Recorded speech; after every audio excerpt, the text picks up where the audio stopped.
Hey guys, so this is my Vans Warped Tour experience. This is my second year going to Warped Tour. I can't believe it. It feels like my first year was just last year when I had heat exhaustion and all that stuff. So if you actually have not seen my first year of Warped Tour experience video, I can link it right here for you guys. And yeah, that was me being a newbie and all that good stuff and almost passing out with heat exhaustion. So this is my second year, and since then I actually know what I'm doing and what to expect from Warped Tour now. So first I'm going to show you guys what I actually wore. I was one of those people who did not have a shirt on, even though I brought a shirt. So I was intentionally wearing this shirt. I posted this on Instagram. If you guys don't follow me on Instagram, you should, because I have a lot of pictures that I post on there, like pretty much every day, I guess you could say, almost. So this is the shirt I wore. It's my Mayday Parade shirt that I got for my first year at Warped Tour, and it's just neon, and it's made for girls and guys, I guess. This is an extra small, but yeah, it's Mayday Parade, and I saw them last year. And then I wore this Batman bikini, and so here's the top, and then here is the bottoms to it there, and then I just wore these shorts, which are old pair shorts from high school from Hollister, and then a pair of Converse that was just the low top black ones, and we all know what those look like. And pretty much with my neon shirt, the only thing I use this for was to keep in my bag to hide my camera. I have a DSLR camera. It's nothing too super fancy. It's the Canon XS Rebel, and they actually don't make it anymore. And I mean, it gets the job done, but I just put my shirt over it and open my bag with like search my bag and all that stuff. So that was like the only use I'm out of my shirt. So it was 86 in Charlotte, and it was freaking sweaty, hot as all get out, so just be prepared for that. But I mean, I was at Disney this year, so I could handle it, and I was there last year too. And then I had my sunglasses. These are just an old pair of sunglasses from Target, and if these fell off my face and got crushed, I wouldn't really care that much, because they're pretty cheap, and the paint is actually starting to like come off. So I brought these ones instead of my nicer ones. And then I used my drawstring bag from American Eagle that I got forever ago. And I also brought my water bottle, which is over here because I was drinking it. This huge water bottle, because they have the hydration stations that you can fill up your water bottles with. And so I brought my big huge one. It's good to have a big water bottle because you actually drink all the water and you don't have to go back as frequently, but it's also bad because it's a huge thing to carry. But I didn't want heat exhaustion again, so I made sure I drink these 3 times during the course of the day. So regardless, water is fucking important. What I actually did before I left is that I filled this whole thing with just ice, and so when I was in the car, it would just melt slowly, kind of, and the ice kind of lasted a little longer. And then when we filled it up later in the day, pretty early, with water. And so when we got there, I want to say we left my house at 10:15. I live pretty close to the Verizon Wireless Amphitheater, so we didn't have to drive that far. It was about like a 10-minute drive. And excuse me, then we were sitting in traffic. We got there about 11, say like 11, a little before 11:30, when we actually got in the actual venue, and we parked, and then we got a fast pass from the Feed Now tent, and we went through the fast lane and got our bags checked and all that good stuff. I forgot to mention the other stuff that I put in my bag. I used sunscreen beforehand, before I got into my clothes and stuff, so I got everywhere underneath my bathing suit and all that good stuff.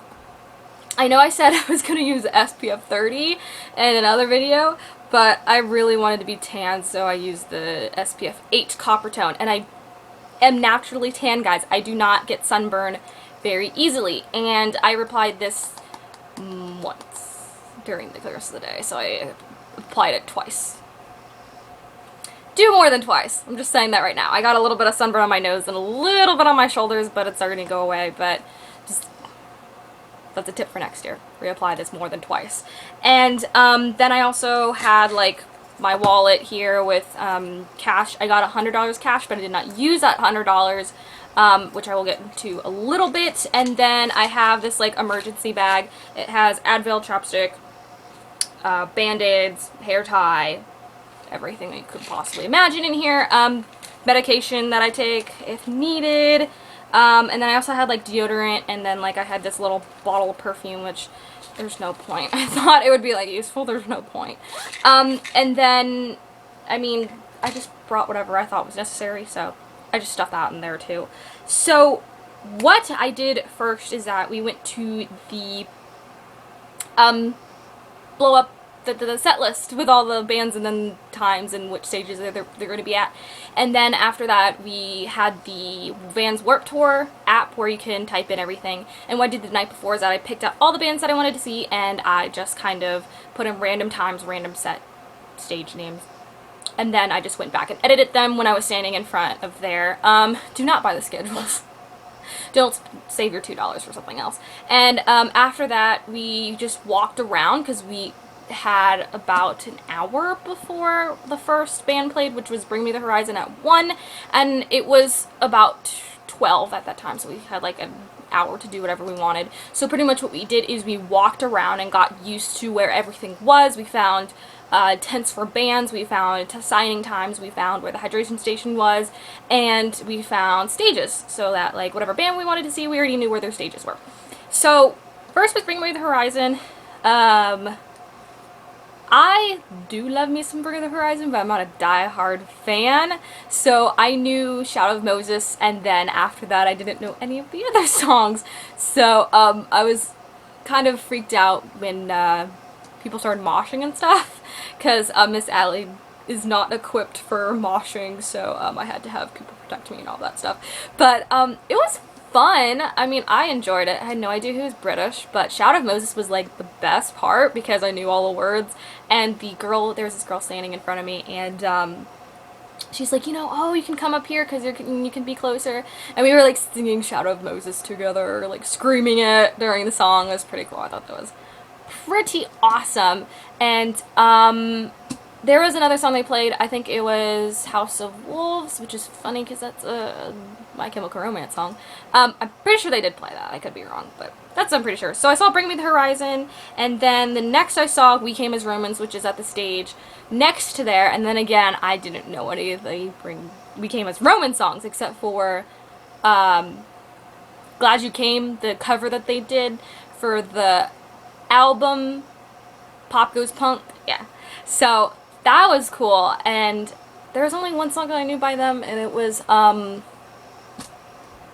it's like something called The Reason. It's something like that. I forgot, but I was like expecting to play that song, and they never did, so I was like, oh, okay. And then I went to a signing with this photographer. His name is Adam Elmakias. I can't pronounce it, but that's how it's spelled, and I got his autograph. And I was being a total fangirl and shit. I was like, oh my god. So I waited in line to see him at 1, and then the people that I went with, they went to go see a different band, so I just waited in line. And I got a free lens bracelet, which was awesome. And then it has his website on the inside. And you guys should check him out. The main reason that I think he is thebomb.com is because his freaking equipment is like amazing. And then on top of that, he gets to go on tour with these bands like all over Europe and all over the US just to photograph them. Like, I would kill for his fucking job. But he was like so nice, so I gave him a hug and I took a picture with him, and that picture is also on Instagram. I'm also going to be posting pictures on my Facebook page, which is linked in the down bar. It's my photography Facebook page, so you guys can check out that. Pictures aren't that fantastic because I didn't have my telephoto lens because I wasn't sure I'd be able to like sneak it in. So then after that, I saw August Burns Red. That was an awesome show. August Burns Red, it's kind of hard to sing along with it because it's, you know, screamo, but their guitar is fucking awesome, and their singer was so good at performing. I was like just so happy to be there. I was like, yeah! I think there was like one song I didn't know. That was it, but it was so cool, and I made sure no moshing, because I actually had a headache then, so I took a bathroom break, and I got more water in between seeing Adam and then August Burns Red and that stuff, and I just loved being there. It was so awesome. And then I saw a little bit of Go Radio because they started at 3 and August Burns Red started at 2:45, so they saw the end of Go Radio. So I know Go Radio really well, and they're more like actually normal music. And so I saw a little bit of Go Radio, and I sat there because I was kind of eating, and I was drinking water, and, you know, took some painkillers since I had a headache and stuff, and I was just, like, trying to relax because I, like, wasted so much energy, and I was, like, so tired, so I was trying to regain that. And then it was so funny because right after Go Radio, Hands Like Houses played. They were on my list, and I totally forgot to, like, look because I was just tired. I was just sitting there. I was like, I'm just gonna sit here and chill. So I missed Motion City soundtrack, but, I mean, I needed to rest. So, and then I saw, let's see, Sleeping with Sirens I saw a little bit of, and the reason is because there was already a lot of people, and I was already kind of late to going to that, and, another reason being that the people I went with, it was my roommate and her boyfriend, and they were standing to wait for Real Big Fish, which is her band, because she only wanted to see 2 bands out of all of them, so I stood with her, and I was like, Sleeping with Sirens is kind of whiny, but I like it, but I can hear it from here, so it's fine. So I saw a little bit of them, which was pretty cool, but just a little too whiny girly for me, but I like them, so. Then we saw Real Big Fish, which was awesome. If you haven't heard of Real Big Fish, you should look them up. We also went to their signing, so they were, like, really fun. I think their performance was, like, really unique, and it was, like, very funny and interactive and stuff, so I thought they were awesome. And they signed all this, and I got to hug one of the band members, and we got pictures with them and all that stuff. I didn't go to signings to any of the other bands because signings, I just didn't want to wait in the line. There were still so many bands I wanted to see, so if it was a day to remember, that'd be a different story. I would be waiting to see them for 2 hours. I wouldn't care. So, I wasn't that big super fan then. After Real Big Fish, I saw Woe Is Me. I was the only one who likes Woe Is Me, and then Sabrina and her boyfriend went to get the food, if I'm not mistaken, but I really want to see Woe Is Me. Woe Is Me was, like, another big performance I loved because I knew all the words, and I was, like, so excited. I kept wanting to get closer and closer to the stage, and I'm happy that I didn't get kicked in the head with any crowd surfers, because that always hurts. And I'm one of those people that's guilty of letting crowd surfers fall because I cannot hold people up. I'm sorry, I just can't. Loved Woe Is Me. They were the best. I wish I got more band merch, which is another thing that I regret, is that I did not buy enough band merch. Yeah, it was stupid of me. I missed a little bit of Memphis May Fire when I went to go meet up with Sabrina with the signing for Real Big Fish. I saw a little bit of Memphis May Fire, and I'm like, Memphis May Fire! And then I missed Defender. There's not an N in that. Defeater. I've only heard some of their songs, so I was like, maybe.